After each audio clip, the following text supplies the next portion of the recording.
This is to ask a few private questions. property, and I'm gonna have to ask that you either stop recording or leave. Can I know who it belongs to? Yeah, let's go. You're gonna call 911 already? Trespassing. Yeah.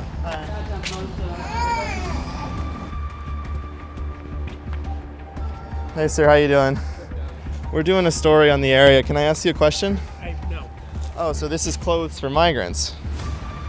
My name is John Featherston. I'm a former migrant shelter director in Massachusetts. I helped out in a couple different sites. A year ago, I would have 10 empty rooms, but the state would still get billed $180 a night for those 10 empty rooms. It was the biggest mistake of my life. The biggest mistake of my life. The physical violence that I took, the mental torture that I took, the rapes that I saw that never got prosecuted, little girls being raped, and I would personally drive them to the police station and the state would just cover them up. You hear some very horrific stories that, either you let me pretend to be your husband or your boyfriend or your cousin or something, or I'll kill your kid. Si este es su vehículo, ¿es todo? Es mío. Es mío. You bought this car? Yeah, es mío. Yo vivo aquí. Ah, tú vives ahí. Yeah. He lives here. Every day I would order tens of thousands of dollars worth of product from Amazon every single day, 7 days a week. The state doesn't own the building as far as I'm aware. Oh, the state doesn't own it? No, I think they rent it out. The amount of money that we would spend on Ubers and Lyfts was well in excess of $100,000 a month. Month? I literally called the governor myself. I called the district attorney myself. You believe Maura Healey should be prosecuted? I believe Maura Healey should go to jail for the rest of her life for the crimes that she's committed, yes.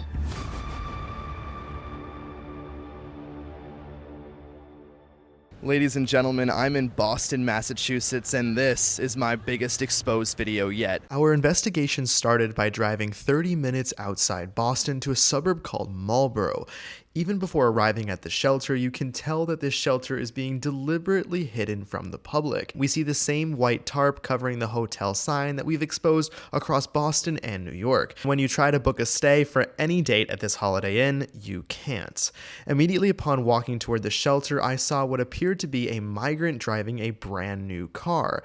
We found out that he lives there and bought the car himself, but with what money? And with what? What do you do for work? Te creo, limpieza. Well, it's mind-boggling, isn't it?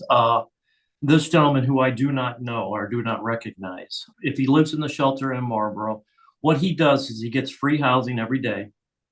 He gets free meals every day, but he's also signed up for EBT card benefits, WIC card benefits, probably got a cell phone and a iPad computer through the Obama phone program. So he basically lives for free.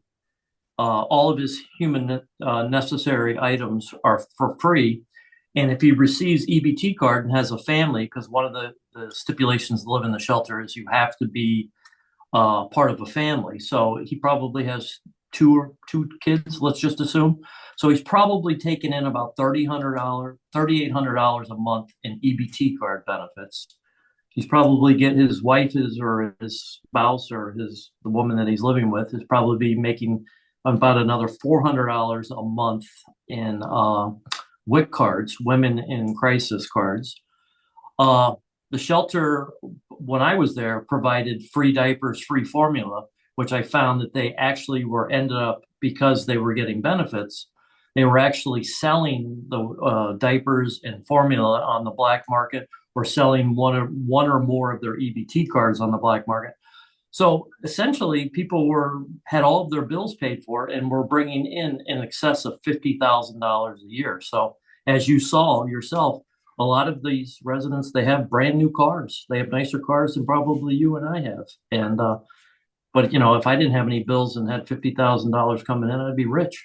I then had to ask John, why are the politicians in Massachusetts doing this? Why are people who are here illegally able to receive thousands of dollars in benefits, enough to buy a car, and then also give them free housing on top of that? Now take a listen, because it's even crazier than I ever thought. 49 other states across the United States don't do this. Massachusetts is the only state that is doing this. And that's what I will tell you, the governor is misinterpreting the right to shelter law in Massachusetts.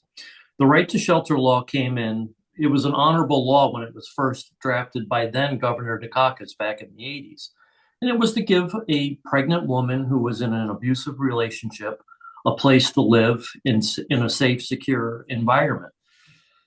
What Governor Healy did was actively recruit at the southern border and worked with the Biden administration to send migrants to Massachusetts. Now, it's only an educated guess on my part, but Healy did this because she had ulterior motives. She wanted a job inside the Harris administration, or what she thought was going to be the Biden administration. She has bigger things. She never wanted to be the governor. She's always had bigger aspirations, and she did it under the guise that, oh, we have to help these people. So she has enabled this to go on. I've heard some reports it's $3 billion. I will tell you it's closer to $4 billion that she has just done this under the guise of she's helping people, and she's not helping people. The migrants are set up for failure with this program, believe it or not, even though they have all of their bills paid for and they have, housing, they have food. None of the requirements required them to ever learn to speak English. And anytime that I had group meetings with people and said, hey, listen, it'd be in your best interest to learn English, we actually bring in English as second language teachers, and we encourage you to do. People would come up to me and say, you're a racist. You can't tell us what language we can and cannot speak. And I would try to explain, like, hey, I'm not judging you. I'm just telling you that in this country, you're going to make more money in your job if you know how to speak English. So the migrants would tell you that you're racist for asking them to learn to speak English? All the time. All the time I would get that. Any type of rule policy that we ever put in place, the race card was always pulled. And I don't know this gentleman, as I said earlier. I'm just assuming he's probably working under the table, because a lot of these people living in the shelter would work under the table. I actually would very commonly shoo away landscapers, carpenters, day labor people. They would come and just come and sweep through the parking lot at 7:30, 8 o'clock in the morning and try to pick people up, because a lot of the migrants learned, like, wait a minute, my EPT card benefits get cut if I have a job. In Marlboro, there is a big food processing plant real close to this migrant shelter, Ken's, and they do a lot of good work. And they tried to work with the migrant community and actually offered them jobs and stuff. And then they kind of got burned, because once people were there about a month and then they realized they were losing their EBT card benefits, they all just started working under the table. Not all, but most. You're probably wondering when John felt like he couldn't be a part of this anymore.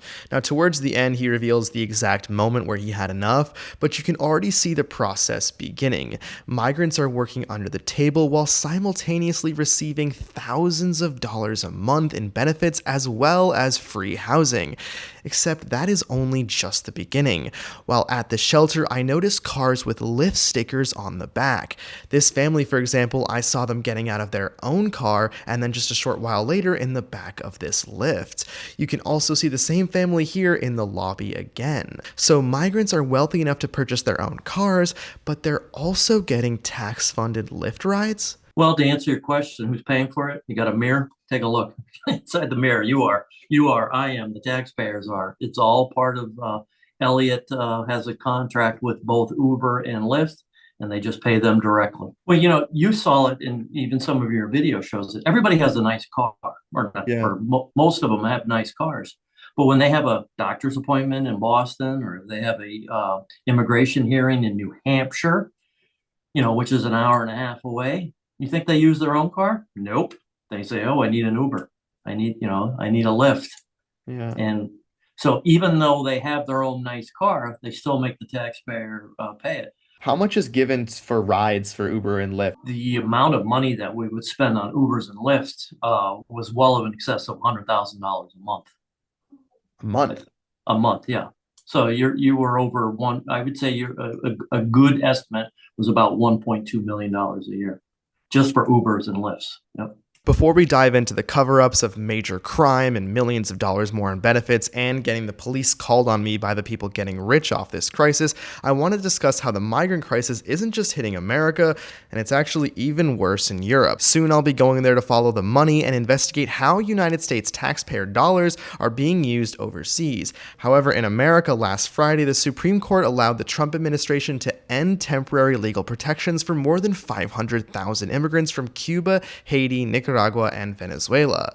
The left from CBC News says the American dream is over, while people on the right from The Blaze emphasize how it's a big win to remove over 500,000 unvetted foreign nationals that came in during the Biden administration. This is a prime example of how biased the media can be, and it's exactly why I rely on Ground News for my reporting. It's an app and website that pulls together over 50,000 news sources across the political spectrum, all in one place. It doesn't just show you the stories that are getting attention, it actually reveals what's not being talked about by the lefts and the rights. So if you're sick and tired of the mainstream media's one-sided spin and want to take back control of your news, subscribe to get 40% off their Vantage plan for unlimited access at ground.news/Friedman. The link is right there in the description below, or just scan the QR code. By subscribing, you're directly supporting this channel and our boots on the ground reporting so we can keep these investigations going strong. And now back to the shelter. As I walked up the hill to the actual entrance of the shelter, I stopped this white car driving down and asked to speak to him. What he revealed to me shows immeasurable waste happening inside migrant shelters. Do you live here? No. No? Are you an Uber? No, no speak Spanish, no. You are Uber Eats. Uber Eats. Yes. Oh, Uber Eats. A nonprofit that's already charging the taxpayer $42 per migrant meal is also ordering Uber Eats to the shelter. Now, we exposed Elliott Community Services, the company running this shelter, in the first episode of this series. They have a CEO named Melinda Matthews who is being paid over $400,000 a year to run these migrant shelters and just so happens to be a donor of Governor Healy. Not only is she a donor, but John tells me that they are also known friends. If you go to Elliott's Facebook page, not a mention is made about the fact that they run these migrant shelters. And if you go to their website, all the images of their team members are wiped off the site. Now, as I continued my way around the shelter, I noticed this school bus. That is free daycare provided to the shelter. Wow. Okay. So every day they take the kids to a daycare center?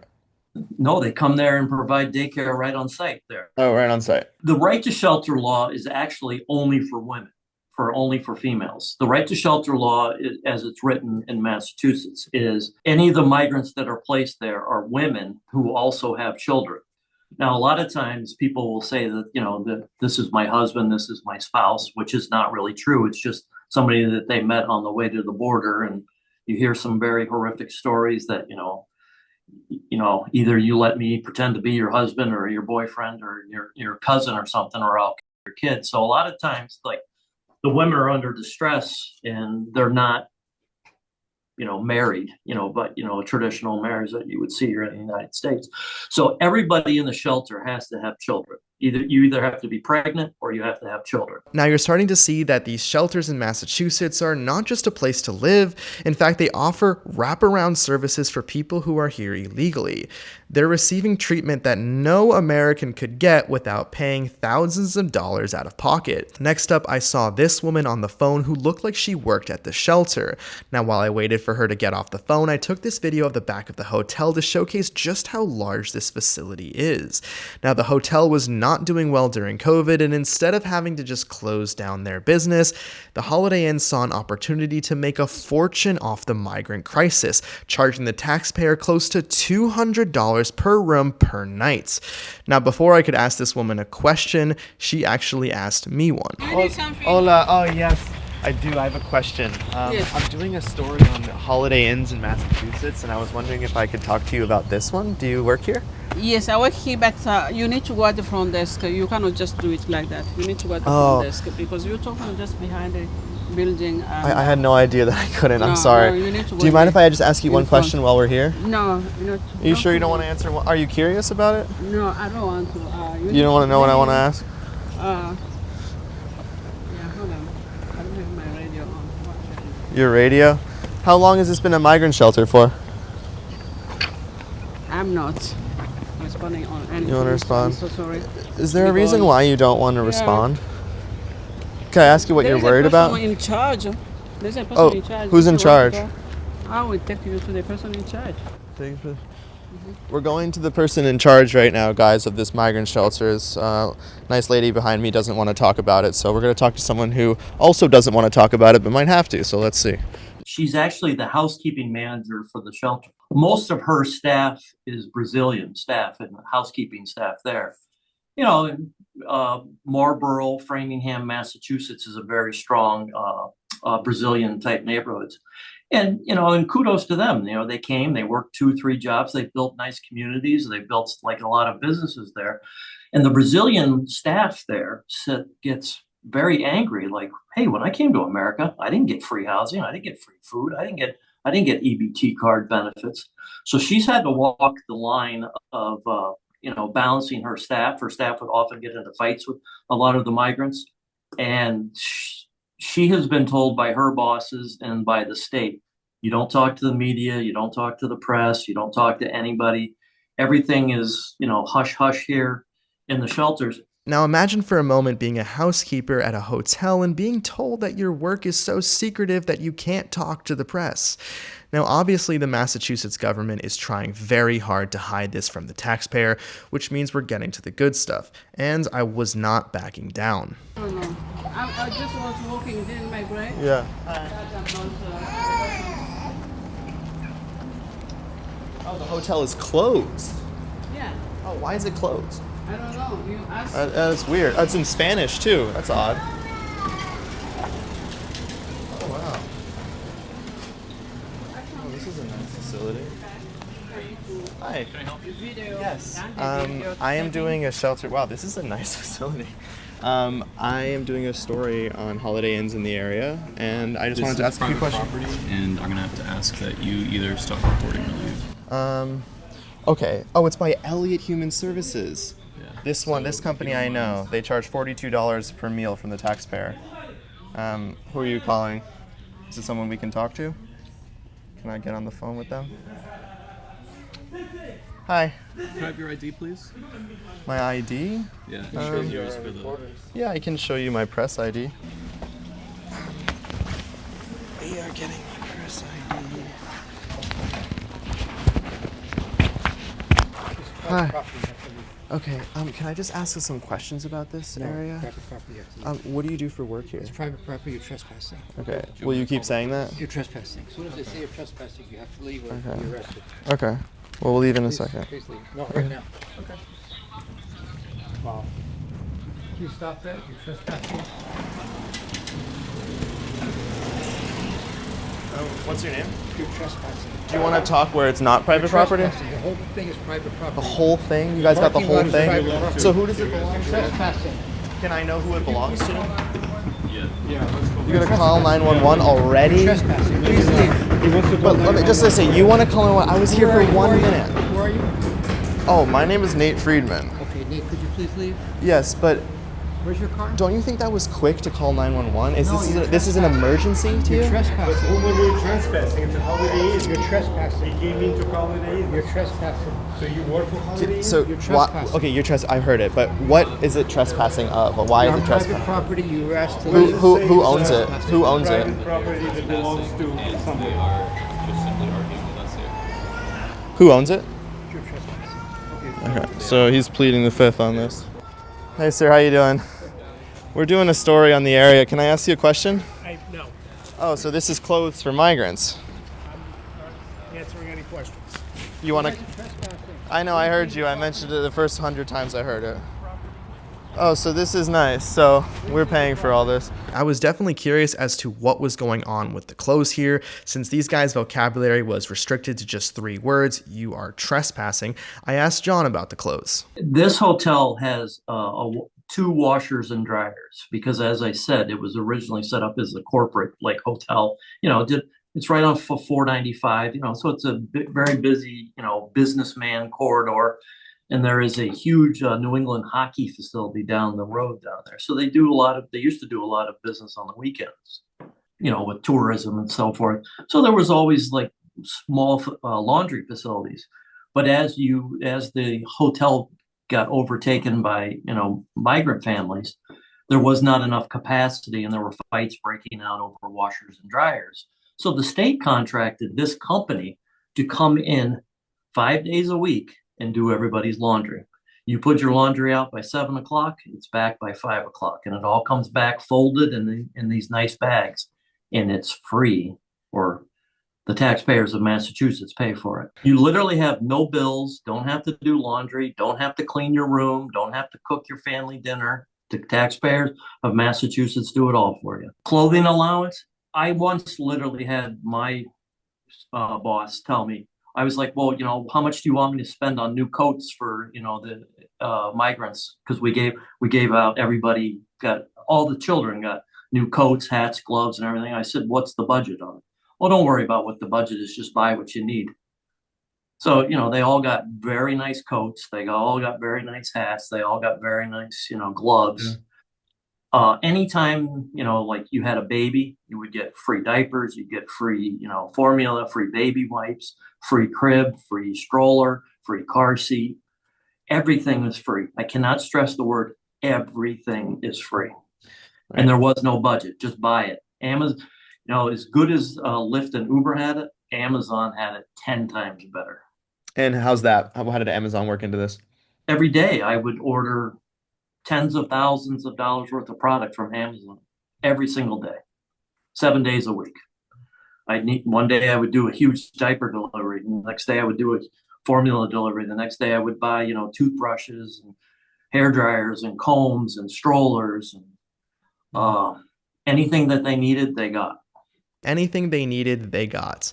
Now, after hearing that, I'm seriously considering becoming an illegal immigrant in Massachusetts. So as of right now, the security and the director of the shelter are literally following me all the way down the hill. You guys were quick, by the way. You can take a photo of me. Can I smile in it? Because I want to look good for the photo. Just your license plate. Oh, my license plate? Oh, we can't give you that.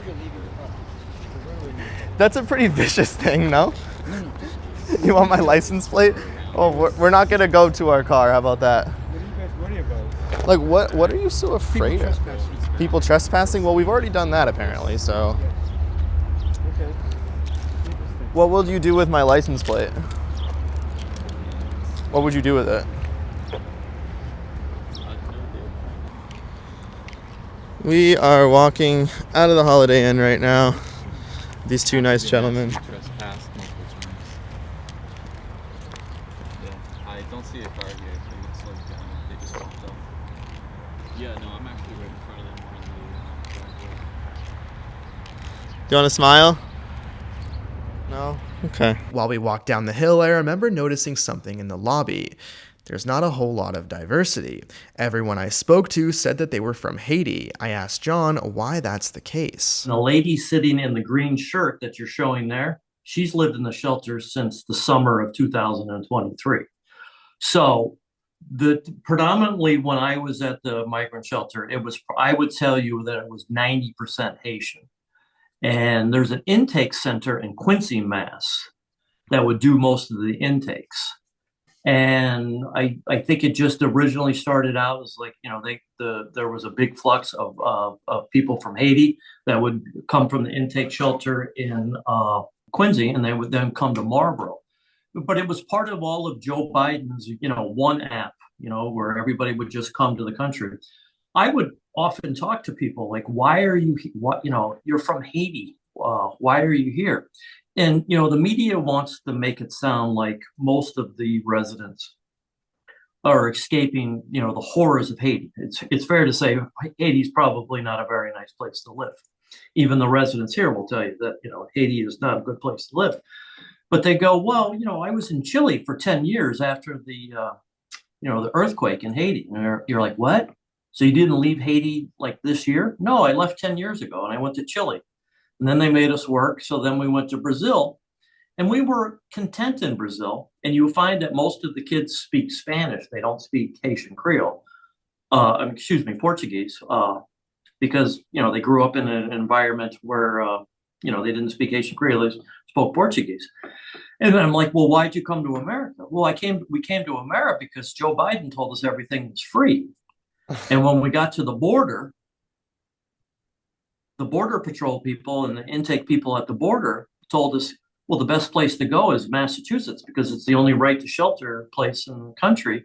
Go to Massachusetts. So there was just a huge influx of people coming from Chile, Brazil, some people from Haiti, and it just became, and you know how it works in the world today with everybody having a computer and a cell phone. They call all of their friends and go, hey, come to Massachusetts, because they're the only ones dumb enough to give away everything for free. That context explains why every Haitian I spoke to preferred to speak in Spanish. Now, the line directly from migrants saying we came here because Joe Biden told us everything was free is something that we've heard on the streets before, but a variation, never that bluntly. So it's clear millions of dollars were given to migrants. However, I became very curious about the millions of dollars that did not go to migrants. The guy that you see calling 911 on me instantly is the current director of the shelter, and on his LinkedIn, it says that he's in charge of 500 residents, and also says that he's open to work, so I guess he's assuming that this grift will be over very soon. And he was also a professor at many universities before getting this position. It's all very odd. But to the point of him being in charge of 500 residents, I didn't see close to that amount at the shelter. So if he's charging the taxpayer for rooms not being used, that's fraud cut and dry. So wait until you hear this. At its capacity, so you've touched a good one here. At its capacity, I will tell you there were 550 people there. 150 rooms, 4 people to a room. There were 150 people. Even a year ago when I left there, we had probably 10 vacant rooms, and I was always calling the state going, hey, I've got, rooms, like, why aren't you sending me families? To hear Maura Healey now saying, hey, the demand is way off and we're not, the need isn't, for the shelters, then we're going to eventually start closing the shelter. Back a year ago, I would have 10 empty rooms, but the state would still get billed $180 a night for those 10 empty rooms. They would still get billed for the meals in those rooms too. So there is a tremendous amount of waste and or fraud. So I don't know if you saw the auditor's recent audit on the shelters. And I spoke to the auditor and said, hey, listen, as good as your audit was, there's a lot of meat on the bones. Taxpayers are being charged for services that they're not getting. And I can tell you just right now from the video that you showed me and the cars in the parking lot, there's not 500 people there anymore. I don't know what the exact number is, but it's not 500 anymore. Yeah, it didn't look like it. I think people are paying themselves very well here because this woman works at the shelter and is driving a Mercedes. Is this a migrant shelter? Yes. It is? Do you guys stay in the shelter? No? Or do you work for the shelter? Yes. Oh, okay. What do you guys do for the shelter? Can I ask? No, actually we cannot answer that. So if You can't answer that? Did somebody tell you that you can't answer? if you want, you can go. You can go inside and read. Oh, I can go out. Is there somebody that I can talk to up there? Yeah, Oh, what's their name? Just go inside and ask the Security. security. Now it's the migrants' turn to pull off an incredibly fraudulent scheme. Ronald Joseph got an EBT card. And if you delivered one EBT card, you know it's an EBT card by the envelope. The next day, Ronald got an EBT card in the same room. People were double dipping, triple dipping, getting benefits that they weren't supposed to be getting. And I would bring it to my bosses and say, hey, what are we doing about this? And my bosses would be like, it's not our problem, it's a state problem. What are you talking about? We live in the Commonwealth, That is one of the best sentences to explain the nonprofit grift. So the government gives a nonprofit a contract so that they can say, it's not our problem, it's the state's problem. And then the state can say, it's not our problem, it's Elliot's problem. Now, John brings up the audit. We looked at that audit extensively in the last video, but here's a quick recap. $10 million went to a restaurant named Spinelli's to feed migrants for 8 months. The owner of that restaurant refuses to speak to any journalist and is a donor to none other than Governor Maura Healey. And the Mercedes cab company got paid $6.8 million to drive around migrants for only 2 years. Both of those deals were no-bid contracts, meaning no other business had a chance. Elliot got paid over $34 million in taxpayer money to run just 3 shelters. If you look at Elliot's total revenue as well, which is basically just tax money because they're a nonprofit, it went from $135 million in 2021 to $220 million in 2024. They stood to gain tremendously from the migrant crisis. Now, John says that Elliot was completely unqualified to house these migrants, which is how he ended up as a supervisor at one of the shelters to try and steer them in the right direction. He says the only reason that Elliot got the contract is because Maura Healey and the CEO of Elliot's are friends. That's it. So the fraud runs very deep. And Caroline, if you're watching this, this is the type of thing that I would love to ask about if I were in the briefing room. Now, what's perhaps even worse than the fraud is the cover-up of the horrific crime that took place in this shelter. This is when John realized he couldn't be a part of this any longer. I offered to help because, like I said, because of my ties to, elected office and the governor's office. And, I've always ventured myself as I'm not elected official. I'm not a politician. I'm a public servant. And, I'm a president of a Rotary Club and have been for many years and been associated with, other charitable organizations over the years. And I always believe, that, you give a hand up, not a handout, and you try to help people. So I was intrigued by, hey, this would be an opportunity to really do some good in the world and get people jobs, get kids in school, make a difference in the world. It was the biggest mistake of my life. The biggest mistake of my life. The physical violence that I took, the mental torture that I took, the rapes that I saw that never got prosecuted, little girls being raped, and I would personally drive them to the police station and the state would just cover them up.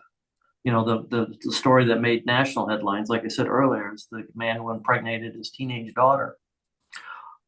That man still has not been held accountable to this day, and it's been over a year. The Marlboro police are very good, and they hate having this shelter in their community because they're there 7 days a week, 5-10 times a day.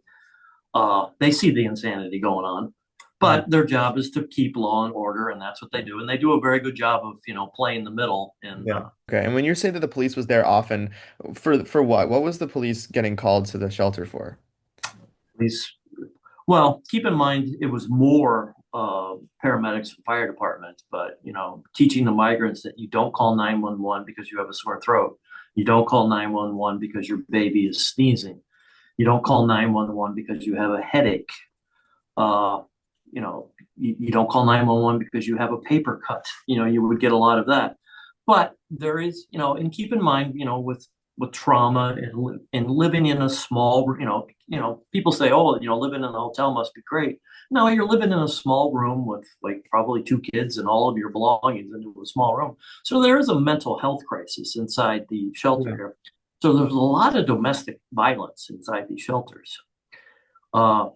It's a cultural thing. A lot of Haitian men don't have a lot of respect for women, it seems like.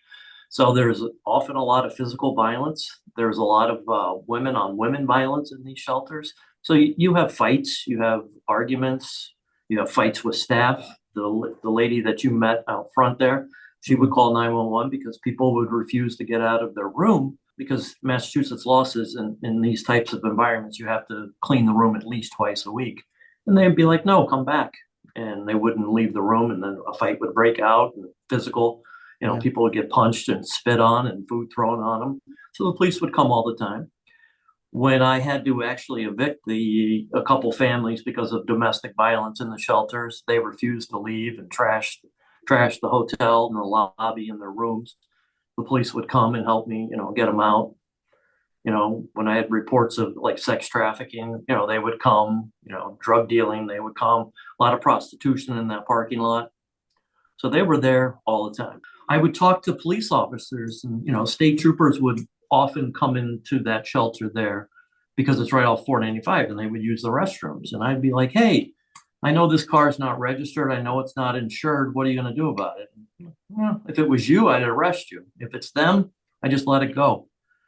Why? Well, the governor wants this, and the governor has come down and given us a mandate that, we don't give the migrants a hard time and we don't, arrest them because they don't have driver's licenses. We just give them stern talking tos. And I'm like, how do you go to work every day doing that? And I'm like, we hate it. We all hate it. Even the Marlboro police, as good as they are, they're under orders. Keep the peace there. Keep the peace, keep it out of the press.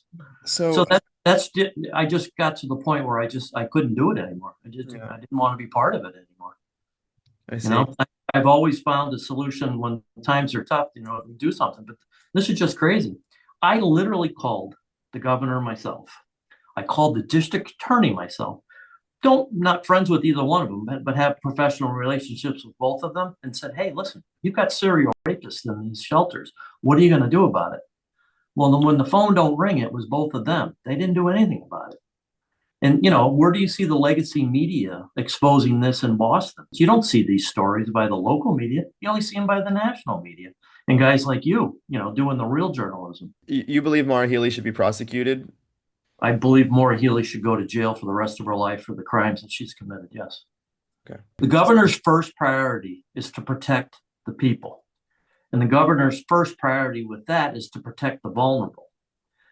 And you and I can maybe disagree, like, are the migrants supposed to be in Massachusetts? I would tell you that, you know, get rid of the right to shelter law, make it a residency type thing. So you probably shouldn't provide services. But once they came to Massachusetts, because she invited them, she was responsible for them. She's covered up rapes, she's covered up crimes, she's covered up sex trafficking, she's covered up drug dealing. That we're not even talking about the financial piece where she's raped the taxpayers on all of this as well, too, you know? John even shared the police reports with me, and it's clear that these cases have been covered up. Vladimir Rodzin, for example, raped 2 minors in the shelter, and John himself delivered them to another shelter in Worcester. Now, John's sources inside the system say that Rodzin never served any time or was deported. It begs the question, when we hear Massachusetts politicians like Mayor Wu or Healey say that crime is down, is that because crime is just being covered up? The fact that ICE was able to find so many illegal immigrants with past criminal convictions is almost evidence that this was clearly a massive cover-up. They just arrested 1,400 illegals in Massachusetts under the codename Patriot, one of the largest operations in ICE history, and 790 of the 1,400 illegals had prior criminal convictions. Now, I spent a lot of time in downtown Boston. I also grew up in downtown Boston. One of the things I noticed was that in this main area of downtown Crossing, almost every shop there is out of business. Money is being spent on migrants and then pocketed, and very little of it is actually going to the actual tax-paying Americans in Massachusetts. You can see firsthand that businesses don't want to invest in Boston. Now, back at the shelter, I saw an unmarked car drive up, and let's see what happens. I'm an independent journalist, and I cover... I like that necklace. What's up? Oh, thank you. Yeah, it's a Zeus necklace. So I cover migrant shelters in the area, and these guys just instantly called the police. And I asked why. They said you're trespassing, so I didn't know it was private property. Oh yeah, it is private. Property. So, do you know who owns it? Whoever owns the building. Because I'm not it's the Holiday Inn is closed. It's Yeah. for migrants, but the state doesn't own the building, as far as I'm aware. the state doesn't own it. No, I think they rent it out. They rent it out. As far as I'm aware. Do you know who? Because it would be nice to know who, because they instantly said we were trespassing, these nice gentlemen. Because this is private property. Okay, I'm but not we sure just who wanted the to owner- learn more from the policeman who come here. I'm not sure who the owner is. So I later found out that Intercontinental Hotels Group, a British hospitality company, is the brand owner. Now, each Holiday Inn is owned by a different company. The Holiday Inn in Marlborough, the one that we're outside right now, is owned by AWH Partners, which is a New York-based real estate investment firm. Now, you'll notice something very interesting here. AWH in their portfolio say that Spire Hospitality owns and runs it. Now, Spire Hospitality is a hotel management company that's responsible for the day-to-day operations for many of their hotels, especially this one in Holiday Inn in Marlborough. Now, there's no mention of Elliott Community Human Services and this becoming a migrant shelter anywhere near their website. So now John reveals some insight on the shelter being quote-unquote private property. You'll see that it was not just the crime and the money they were trying to cover up, they were trying to cover up everything. Now, it's very likely that without this video, you wouldn't even know about this place existing, and that's just the way they wanted it. Governor Healey has done a really good job of making these places like almost the public doesn't know they exist because they don't allow the media, they don't allow the general public in them. But this is government subsidized housing. There's no other way to describe it. Your taxpayers, the taxpayers are paying for everything that goes inside these 4 walls. So it's not private property. It's not, open, it should not open to the public because the public's paying for it. That would almost be like you going to your local town hall and saying, you can't be in here because we don't want you to know what goes on inside these four walls. It's the exact same thing. It would be almost as ludicrous as saying, you can't go to your kid's school and see what goes inside your kid's school because, it's that's paid with government taxpayer dollars. Your town hall's paid for with government taxpayer dollars. It's crazy. Healy knows that this is wrong. She knows it's corrupt, and that's why she doesn't want people to know about it. Healy wants this place a secret, that much is clear. But I got curious, how did this place even become a migrant shelter without, people wondering what's going on here? Now, one of the things I first noticed when I walked in was just how nice the facility was. So was it remodeled for migrants? How did it even become a shelter? Take a listen. When it first became a migrant shelter, now keep in mind, in the summer of 2023, this became a migrant shelter where we probably placed 15 families. The hotel has, I want to say, 150 rooms.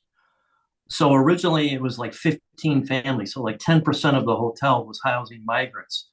But as you saw, so many people came that eventually they stopped taking the general public and it all became 100% a migrant shelter. And to your point, back in the summer of 2023, it was a very nice facility. It had been recently remodeled and, it was a nice, family motel. It wasn't, the Park Plaza or anything, but it was a very, very nice hotel.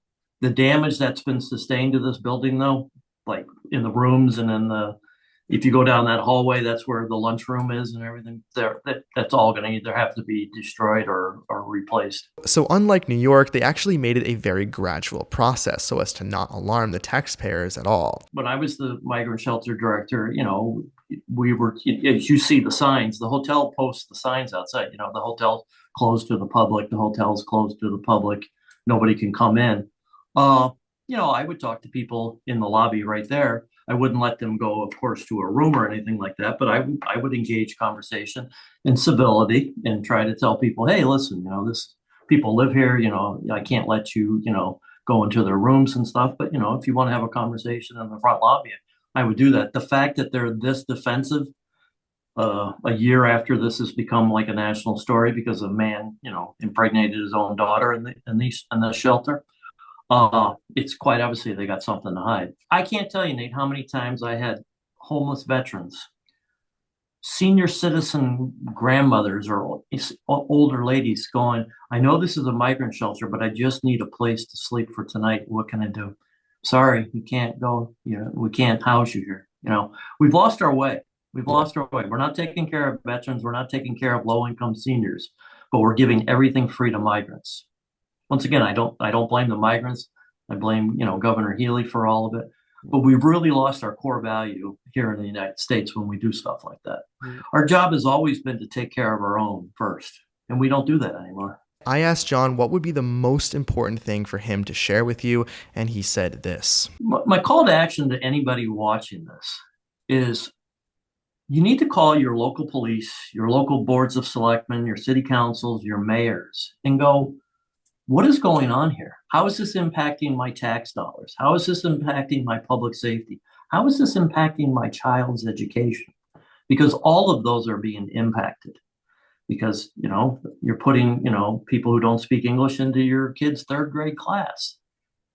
Your kid might not be getting the attention. Like I struggled in school, and wasn't that smart. I needed a little bit of extra attention. But if I was in a classroom that had 5 migrants dropped into it, would I have gotten that extra attention then? Because the teachers do great work, but they're not miracle workers. They can't do it all. That police officer coming to ask you to leave the property yesterday, what if there was a break-in right down the street and he couldn't respond to that because he's at the migrant shelter again?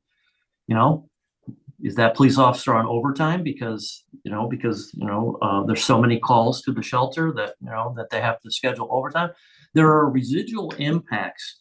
If your community has a migrant shelter in it, there are huge impacts that are going to be felt in your next year's budget and the budgets going forward, because there's going to be cuts to be made because of these migrant shelters. People need to know what's going on. And if you live in Massachusetts, you don't know what's going on because the legacy media is quite obviously afraid of the governor. The governor has told them, don't report on this. I've had international news companies call me. I've had major news companies, and it's not all right-wing companies either, reach out to me and say, hey, what's going on in Massachusetts? Never once has a Boston TV station called me and said, what's going on there? Not even for a statement. I'm not even talking about a full-length story. I'm just talking about a statement. So the public doesn't know what's going on in their own backyard, and it's all being controlled by the government. Your kid only gets one shot in an education. Yeah. Your property value can be destroyed by having a migrant shelter in your community. And the bigger crisis, Nate, that I think a lot of people don't understand, and they're probably going, what John's maybe overthinking this, but I'm not. I've been a housing commissioner in Massachusetts for 15 years. The biggest crisis in Massachusetts the last 10 years has been the housing crisis. There was no housing available before this happened. Now that this has happened, and you've brought, and I mean no disrespect, an unskilled workforce who's not interested in learning the language, at best is going to be making minimum wage or a little bit more going forward. Massachusetts is probably the second most expensive state to live in. When home base runs out, when the subsidies run out, the free stuff runs out, how are these people going to be able to pay their rents? They won't be able to pay their rents. You're going to have a huge eviction problem 2-3 years down the line when all the free stuff runs out. Then what's going to happen? John, thank you so much for coming on. This means a lot to us. Thank you. Well, Nate, I think I've got to compliment you, because if there weren't people like you and the good work that you do, people wouldn't know what's going on. So keep up the good work, and we appreciate it. Now, there is no doubting the waste, fraud, and abuse that has taken place here in Massachusetts. $100,000 a month for free lifts for illegal immigrants in just one shelter. Shelters charging the taxpayer for rooms they aren't using, cover-ups of major horrific crime, and so much more. They say they'll close all the migrant shelters by the summertime. So where will they go next? Subscribe and turn on notifications to find that out. And I will continue digging into the waste, fraud, and abuse, not just in Massachusetts and New York, but across the entire country. If you've personally seen waste, fraud, or abuse where you live, send me an email or DM me on Instagram. I will seriously consider going there. Now, on the left is a video that is part 1 of this series of who got rich during the migrant crisis. And on the right is a video we did exposing who got rich off the homeless crisis in New York City. Whichever episode you choose, I'll see you there, and thank you so much for watching.